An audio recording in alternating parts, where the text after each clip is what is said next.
Bharuchi Vora federation અને the United Muslim association દ્વારા board પરીક્ષામાં ઉત્તીર્ણ થયેલ તમામ વિદ્યાર્થીઓ માટે કારકિર્દી માર્ગદર્શન સેમિનાર યોજાયો।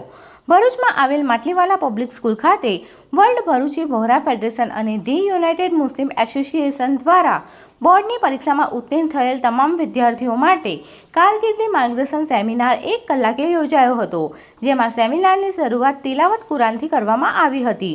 તો ભરૂચ જિલ્લાની તમામ શાળાના પ્રમુખ ટ્રસ્ટી મંડળના સભ્યો, આચાર્ય, શિક્ષકો અને આ વર્ષે ધોરણ 10 અને ધોરણ 12 સામાન્ય તેમજ વિજ્ઞાન પ્રવાહમાં ઉત્તીર્ણ થયેલ તમામ વિદ્યાર્થીઓ સહિત વાલીઓને Gujarat common admission service, scholarship, ફીની વિગતો, વિદેશમાં અભ્યાસ, કયા કોર્સમાં જોડાવું તેમજ કોલેજમાં પ્રવેશ મેળવવા તે માટે જરૂરી માર્ગદર્શન પૂરું પાડવામાં આવ્યું હતું। આ માર્ગદર્શન સેમિનારમાં 500થી વધુ લોકોએ ભાગ લીધો હતો, જ્યારે સેમિનારના અંતમાં દુઆ કરી પૂર્ણ કરવામાં આવ્યો હતો।